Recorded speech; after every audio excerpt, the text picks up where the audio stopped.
देश में एक बार फिर कोरोना ने दस्तक दे दी है। कई राज्यों में कोरोना के नए वेरिएंट JN1 के केस तेजी से बढ़ रहे हैं। दिल्ली, NCR, महाराष्ट्र, केरल, तमिलनाडु और कर्नाटक जैसे राज्यों में इस महीने नए मामले दर्ज किए गए, जिसके चलते इन सभी जगहों के अस्पतालों को अलर्ट पर रखा गया है। इस बीच अब यूपी के नोएडा और गाजियाबाद जैसे दिल्ली, NCR के शहरों में भी कोरोना के नए मामले दर्ज किए गए। शनिवार को नोएडा के सेक्टर 110 में 55 साल की एक महिला कोरोना पॉजिटिव पाई गई। वहीं गाजियाबाद में भी अब तक 4 मामले सामने आ चुके हैं। दिल्ली में कोरोना वायरस के 23 मामले दर्ज किए गए। हालांकि राहत की बात यह है कि कोरोना से संक्रमित ज्यादातर मरीजों में हल्के लक्षण ही दिखाई दे रहे हैं। साथ ही अभी तक संक्रमित किसी भी मरीज की मौत की खबर नहीं है।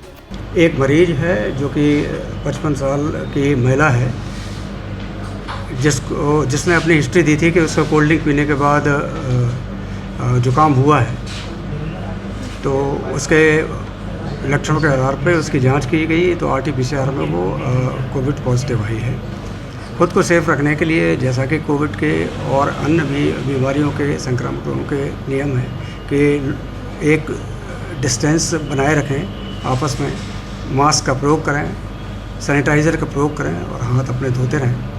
टेस्टिंग शुरू हो गई अपने? टेस्टिंग हम अभी शुरू करवा रहे हैं। दक्षिण एशिया में कोविड मामलों में उछाल संभवतः JN1 वेरिएंट के प्रसार के कारण हो रहा है। एक्सपर्ट्स की माने तो ये वायरस काफी सक्रिय है, लेकिन इसे अभी तक WHO द्वारा चिंताजनक वेरिएंट के रूप में नहीं बताया गया है। कोरोना के JN1 वेरिएंट से संक्रमित मरीजों में लक्षण आमतौर पर हल्के होते हैं और संक्रमित व्यक्ति 4 दिन के भीतर ठीक हो जाता है। कुछ सामान्य लक्षणों में बुखार, नाक बहना, गले में खराश, सिर दर्द, थकावट शामिल है।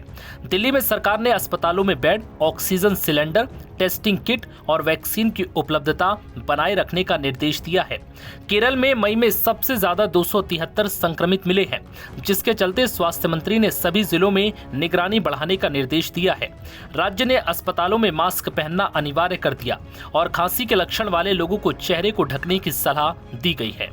वहीं पड़ोसी कर्नाटक में भी कोविड के मामलों में तेजी से वृद्धि देखी गई। यहां 35 लोग संक्रमित पाए गए। राज्य में गंभीर श्वसन बीमारी के लक्षण वाले लोगों को जांच करवाने की सलाह दी गई है।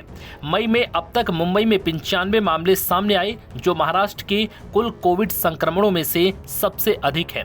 हालांकि अस्पताल में भर्ती होने की दर कम रही है, जहां केवल 16 मरीज भर्ती हुए। महाराष्ट्र के ठाणे में पिछले 3 दिनों में कोविड के 10 मामले सामने आए।